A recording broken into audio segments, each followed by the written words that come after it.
So, hopefully my little story, hopefully my story will make an impact and bring about some changes in the corrupt system. How did she go from being the princess of pop to starring in one of the most iconic scandals in the music industry? What was the Free Britney movement? What were the shocking stories the woman shared when she was finally able to tell in one sitting what had happened to her over the last long 13 years? Well, that's what we're going to talk about in this report about that and many other things. With her appearance, the era of 90s bands came to an end and a new phenomenon began: female solo artists who dominated the box office and built a sophisticated reinvention of pop. She was the first to show that there was a whole new universe to discover, the first to establish herself as a new star. She was a starting point but also a turning point. Even when no one expected it, she ended up becoming the first to fall as well. The first to show that everything has a cost, the first to pay with her mental health for so much exposure. Becoming the youngest singer to receive a mention on the Hollywood Walk of Fame, or being considered at just 21 years old as the successor to Madonna. It's not free for anyone. Her case was extreme. She spent more than a decade of her adult life being legally exploited because of a series of rulings. And somehow she became a slave to her father. For some, she is the living embodiment of the misery of the entertainment industry. For others, it's a bit more complicated. And in this case, there are many factors at play. So you can draw your own conclusions. I invite you to watch until the end of this video, where you'll be able to learn a bit more about this dark case, where we will talk about Britney Spears. Before we begin, I'd like you to tell me if you know Britney. How did you get to know her, if you remember? How did you get to know her? With which song, music video, or appearance? Maybe on a show or in a movie? And on the other hand, have you ever felt that your privacy was being violated? That someone was spying on you? When we browse the internet, we expose ourselves a lot to this, and that's why it's highly recommended to always use a VPN. In my case, I use the VPN Surfshark, which allows me to browse privately and protect my devices, encrypting all my information and even my location, changing my IP. Thanks to this, I can also get better deals when buying plane tickets online, for example, simply by changing my location. Surfshark is also a great work tool, since it allows me to access content that isn't available in my country. Thanks to that, I can use it to illustrate these videos. With Surfshark, I can access 15 global libraries and use streaming services like British Broadcasting Corporation, iPlayer, Hulu, and other platforms restricted in my country. And if that wasn't enough, Surfshark also offers Surfshark One, which adds features like antivirus, alert, and search for extra security. If you want to follow my advice, I'll leave the link in the description below so you can download it. And if you download it using my code MAGNAMEPHISTO, you'll get an offer of 3 extra months for free. So download it, use it, and then let me know what you think. And now, let's get started.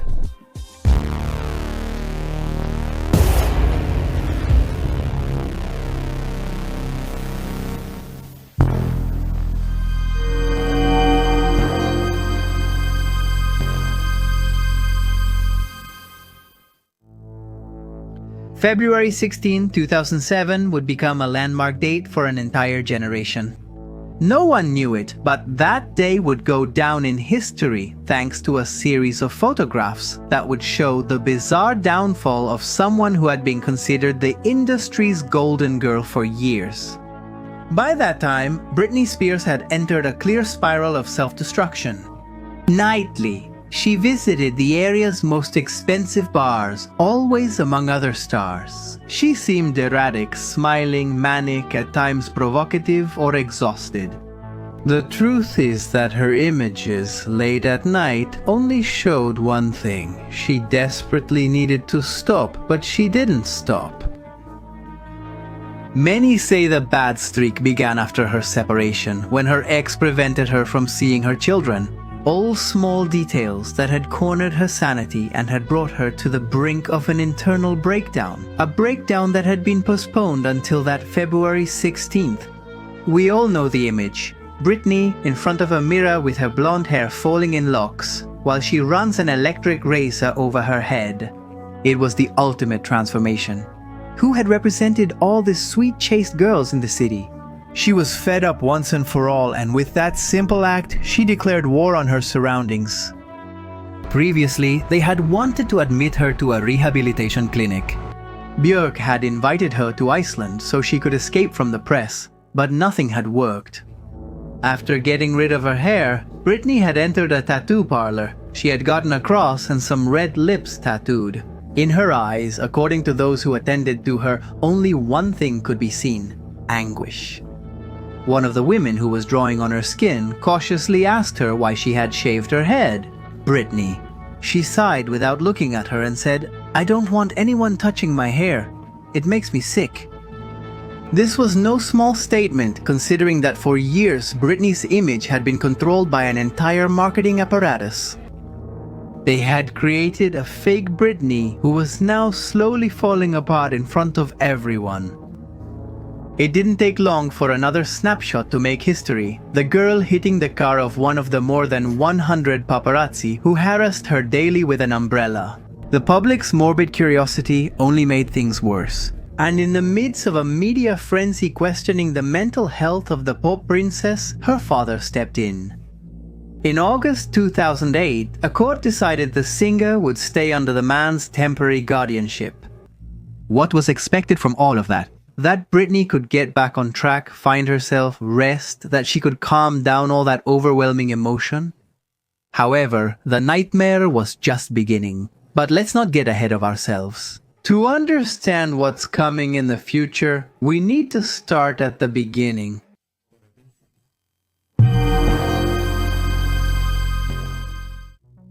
On one occasion, at 19 years old, fresh and smiling, someone asked her, "How old were you when you started your career?" Without losing a bit of her smile, she would answer that it was at 8 years old. It was the early 2000s, and those words made her figure stand out more and more. Everyone saw her as the example to follow, the beautiful girl who showed that with discipline, dreams could come true. No one saw at that moment the dramatic side of a childhood filled with tasks and activities that belong to the adult world. Britney Jean Spears was born on December 2nd, 1981, and although she was raised in Louisiana, she was born in Mississippi. She was the second daughter of Lynn Irene Bridges, from whom she inherited English ancestry, and James Parnell Spears, who would become a central figure in this story in a few minutes. Since childhood, Britney was enthusiastic about dancing and singing. Her parents enrolled her in dance schools when she was 3, motivated by 2 reasons. The first was to satisfy their daughter, who seemed genuinely interested in those things. The second was that all their neighbors and relatives kept telling them that the little girl was particularly beautiful and charismatic, qualities that could make her stand out immediately in the world of show business. And we all know that few things are as lucrative as child labor in that field. Britney quickly stood out above all her peers. She seemed very focused. For her, it wasn't just entertainment. She clearly got involved with everything she learned. She excelled in performances and plays, always receiving vocal solos in recitals. Her parents and her classmates' parents applauded her, moved. The Spears wasted no time, and Britney soon began training and entering local talent contests. She won medals, diplomas, and money. Bigger contests opened to her right away. For James, it became common for representatives from all over the country to approach him and leave their business cards. Everyone saw a bright future for Britney. At just 6, she and her mother traveled to Atlanta, Georgia for an audition. She wasn't going to settle for small things. The show she wanted to join belonged to Disney. It was none other than the Mickey Mouse Club. The Mickey Mouse Club was a breeding ground from which great idols of an entire generation would emerge. Christina Aguilera, Justin Timberlake, Ryan Gosling, Kerry Russell. The casting director actually rejected Britney upon first seeing her. He told her she was too young, and that would be the last time her youth worked against her. In 1992, 11-year-old Britney auditioned for the show's 6th season and left the judges amazed. The girl didn't get a generic spot on the show. She was a host for sketches, comedy, and performed multiple live songs with the cast. There, she began mingling with other aspiring red carpet stars. The years went by, and it soon became very obvious that Britney had to choose a path for her budding career. And that's when she decided to devote herself completely to music. And that's why at 16 years old, she tried the tough task of joining a group. The process was exhausting. Britney and her people weren't used to keeping up with other people's pace. They were used to moving at their own speed. That's why they also sent solo demos to some record labels. Context is essential to understand this. It wasn't a time for female solo artists. They were out of fashion. Pop was in. There were 4 or 5 young people showing off with complicated choreographies, and that's what the record labels responded with. Well, all except one. And Britney Spears' debut was little more than a record. The song that would make her famous debuted at #1 on the charts in more than 20 countries. It's a song that most of you will recognize just by hearing the first chords. Let's do the experiment. And just as I thought, you know exactly what I'm talking about. It's a song that's considered a true pop anthem, and for some it's in the top 10 best songs in history. Baby One More Time was a complete revolution, and its video cemented Britney's status with unexpected speed. In it, she dressed as a schoolgirl, presenting herself as a suggestive but innocent teenager.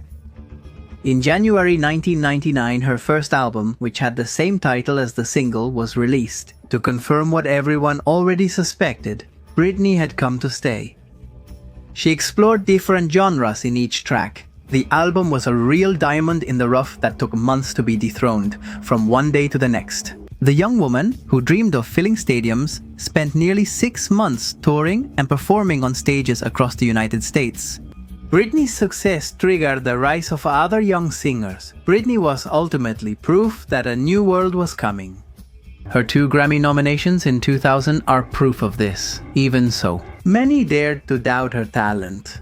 They claimed it was just the usual story of an artist meant for one hit before fading away. All these critics regretted their words. When Britney's second album came out, the girl had done it again.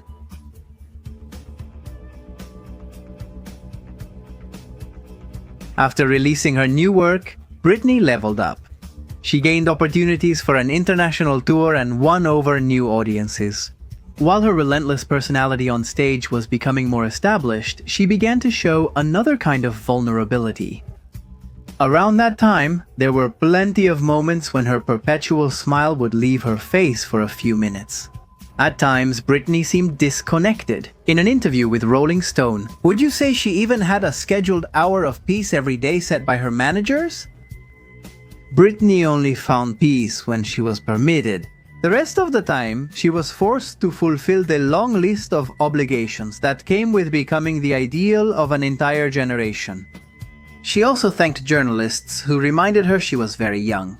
When someone mentioned this, she nodded vigorously, wanting to emphasize that yes, she did feel very small for everything that was happening to her.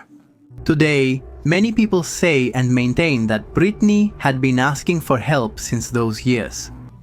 But at that time, everyone simply wanted one thing: a new song. In 2002, Spears said she wanted the freedom to visit Starbucks and pump her own gas without assistants or bodyguards. From then on, it was clear the girl and the paparazzi would never get along again. Britney's impact was so great that everything about her became front-page news or a headline. In addition, she was especially judged for every one of her actions, while they kept sexualizing her. Everyone expected her to set an example for young women worldwide to be submissive and obedient. Journalists competed to see who could discredit Britney with the most miserable accusation. Everyone wanted the most scandalous details of her private life. Of course, private is just a way of saying it, because nothing was private in Britney's world.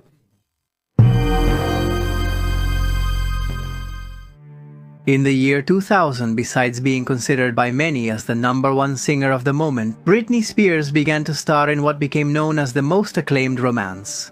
And that's because during that year she started dating Justin Timberlake, who at that time was a member of the group NSYNC. It was a love with many ups and downs and countless flashes. With the same spontaneity with which it had started one day, the love ended.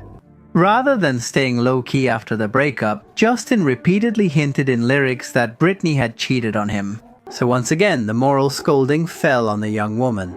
Angry, she kept insisting she had never been unfaithful to anyone. Justin, aware the media wanted him to criticize his ex, revealed private details, including about their sex life. He later condemned his own ruthless attitude and publicly apologized to Britney and other women for his dishonorable words. Britney's fans felt devastated and became depressed along with their idol, who was beginning to suffer the consequences of a short life full of pressure, obligations, and judgment.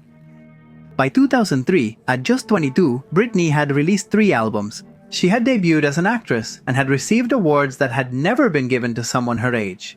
She had been acclaimed by half of the public and criticized by the other half. She realized at that moment that those who loved her would keep loving her forever, and those who hated her would always find a new excuse to keep hating her. It was then that she decided not to follow the rules so much anymore. She was already tired of being good. Britney no longer smiled all the time. She wasn't shy about insulting the paparazzi who wouldn't let her move forward. She would get drunk without asking for permission and started to show herself more and more willing to find ways to provoke those around her. Without going any further, her kiss on the mouth with Madonna will be forever recorded in the history of pop culture. More impulsive than ever, and worrying those who, from the shadows, had always controlled her. In December 2003, she got married in secret in Las Vegas. She did it with Jason Allen Alexander, a childhood friend. Both of them were intoxicated at the time. 55 hours later, Britney stated that she had done it just because she wanted to know what it was like to be married. After that, she annulled the engagement. The anecdote, which might have been funny, became the first of many steps Britney took in her descent into total loss of control. In 2005, Spears married dancer Kevin Federline, her boyfriend of just a few months. When it came to light that Kevin was a backup dancer for Justin Timberlake, speculation about the reason for the breakup didn't take long to surface. Many thought Britney was trying to make her ex jealous. They expected the relationship to be as short as it was with Jason. The truth is that the relationship lasted, and Britney would have 2 children with this man. The marriage, however, was not peaceful, and in the end, it was closer to being a nightmare. According to some sources, Kevin was often a very absent father and husband. Britney, after giving birth to her second child in 2006, fell into postpartum depression, which was worsened by her loneliness. In an effort to cope with the existential emptiness she was feeling, the singer had started to frequent the nightlife in her city. One early morning, coming back drunk, she woke up Kevin to ask him for a divorce. Sometime later, she would say that those years had really been confusing. She would also reveal other things about the relationship, but we'll get back to that at the end of the video. The important thing now is to know that after the separation, Britney had to face a tough legal battle for the custody of her children, which exposed her to some very unpleasant situations. At the end of the whole process, Federline received $1 million from Spears, as well as $20,000 a month in child support. The media attacked voraciously, claiming that Britney was on the edge of the abyss and that her fall would surpass all their fantasies. Rumors said Britney drove carelessly, was often stopped without a license, and frequently acted erratically. There was much exaggeration, but there was also undeniable evidence of her internal breakdown. Would 2007 arrive like this? Then would come the cover that would go around the world. Britney shaving her head in front of a mirror. There she was, visible to all, because her bodyguard, instead of shielding her, would pull back the curtains wherever she went, so it would be easier to photograph her. There was Britney, very young, alone and devastated. And that's how our story goes back to the beginning. The 2007 Music Television Video Music Awards found her giving a performance that to this day is still analyzed as one of the worst performances in the history of the awards. Her family had fallen apart, she didn't have access to her children, her relationship with her mother was terrible, and she couldn't choose anything she wanted. In January 2008, Spears was hospitalized under involuntary psychiatric hold. She was discharged shortly after, but just as quickly she was hospitalized again. She had definitely lost her way. Rumors about her poor mental health began to spread, and for the first time, those closest to her decided to get more deeply involved. Out of pity? We can't really say that. It was more out of ambition. Her father took the case to court and was granted control over his daughter's personal, professional, and medical affairs. This guardianship, meant to last a year, ended up lasting over 10. And far from being a solution, it ended up bringing a new hell for the singer. At first, it seemed like everything was heading toward a grandiose redemption. After entering her father's conservatorship, Britney returned to the stage, appeared on television shows, and continued her career. She released her 7th studio album, earned recognition, judged on X Factor, opened her foundation for children with cancer in Nevada, and became a golden goose again. Her bank account swelled again, and she was once more spoiled by entertainment journalists, at least for a while. In 2018, Kevin Federline claimed he needed more money for the support of his children. Conflicts returned, and once again everything around her fell apart. To make matters worse, that same month, Britney's father fell ill. Shortly after, the girl cancelled all her shows. The reasons were obvious to everyone. Britney had become dependent on her father in recent years. Him being unwell was a very hard blow for her. Let's keep in mind that back then, every time Britney gave interviews, she showed a lot of gratitude toward her father. She said the conservatorship had saved her life. With Jamie Spears having multiple surgeries for a colon rupture, it wasn't surprising that Britney became deeply depressed and was admitted to a facility. But then the unexpected happened. The podcast Britney's Gram released an episode where they revealed, according to information provided anonymously by a legal assistant, that Britney had been held against her will in a psychiatric facility. According to what they explained, the girl wasn't depressed, but rather she was being held, so she couldn't tell the truth.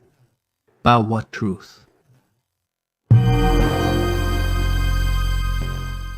With everything Britney has done lately, it's hard to believe she wasn't fully capable of managing her work, her personal life, and her health. That's why the singer's fans had questioned the conservatorship's legality and legitimacy for years. With the new developments, it was finally proven that they had always been right. They gave life to the Free Britney movement, which sought to free their idol from the clutches that, according to them, were unjustly restricting her freedom. The movement claimed that during the conservatorship, the singer was not able to decide if she wanted to keep working, just as she couldn't decide how to spend her own money. But not only that, she was even unable to leave her house without authorization because she wasn't her own person. This was confirmed by her brother and the firm's lawyers, who handled all the paperwork. After this movement went viral on social media, various influencers analyzed the singer's posts on her personal accounts. Britney finally found a place to speak out and give her version of the events. Many thought she would say that it had all just been a misunderstanding, but no, she said the complete opposite. Hurt, Britney confessed that everything her fans believed was true, that for a long time she hadn't been happy. They forced her to lie for nearly a decade, constantly threatening and drugging her. She said the so-called professionals who helped her daily didn't treat her like a human being, and their speech showed it. Like she was a machine that always had to keep earning money. A trial was imminent. It ended up lasting longer than expected because of the pandemic, and this helped the Free Britney movement keep looking for allies. After much legal back and forth, Britney defended herself before a judge. Spears said she was sent to psychiatric institutions as punishment for her bad behavior. She emphasized that multiple times they made her go on stage, despite knowing it could harm her physically and psychologically. Logically, and with firmness, she exclaimed that the laws must change. What kind of state lets people control others' money and bank accounts, and threaten them by saying you can't see your money unless you do what we want you to do? She also claimed to feel intimidated and excluded. Months later, after her manager and much of the technical team resigned, she was granted permission to choose her own team of lawyers, also allowing her to select a new guardian if she wished. Finally, on August 12, 2020, Jamie Spears resigned from Britney's conservatorship, claiming he wanted to avoid a public battle with his daughter. On November 12, 2021, Britney Spears finally regained her freedom.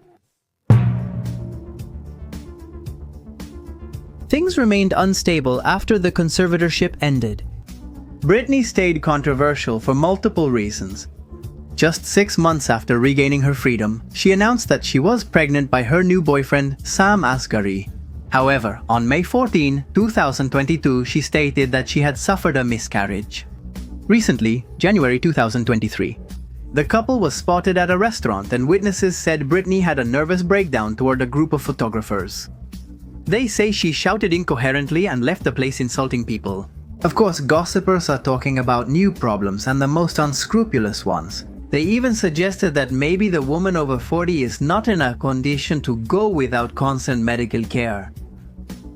Britney frequently has conflicts with her mother and children, who say they don't want to see her.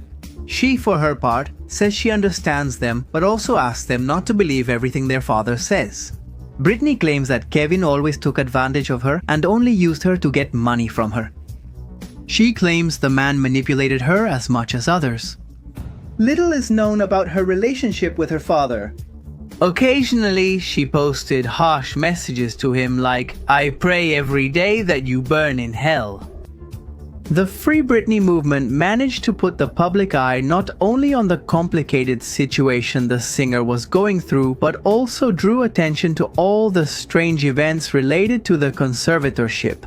Members of Congress introduced a bill to work on freeing victims of conservatorship abuse, the Freedom and Right to Emancipate from Exploitation Act. This law will allow seniors and people with disabilities who are mistreated and exploited by the system. They can request the court to have their court-appointed guardian replaced by a public guardian. In other news, it was revealed that the publisher Simon & Schuster won a bidding war among several publishing houses to publish the book. Through Britney's life story, the artist dedicated herself to recounting her entire life in her own words. Her triumph as a music star, her relationship with fame, and the tumultuous bond with her family. According to reports at the time, it was one of the most important publishing contracts in recent years. So much so that Spears received a sum of $15 million for that book, which promises huge profits. As is clear since her rise as one of the most important pop figures in music history, Britney Spears' life has had countless ups and downs. Will she rise to the top again? Will people delight in her failures again? Does she still need help? As many keep repeating over and over again.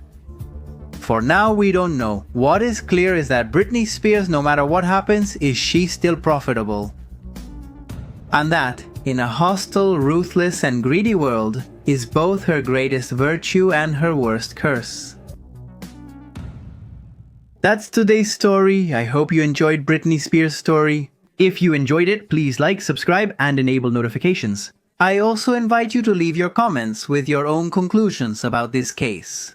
And I also want to read your suggestions for possible future videos on this channel. I thank each and every member of the Mephisto clan who appear here by my side, because without them, it would be impossible to make this kind of video, which are often demonetized and hidden from YouTube recommendations. With nothing else to add, goodbye. I'm Magnus Mephisto, and we'll see each other in the next video. Goodbye.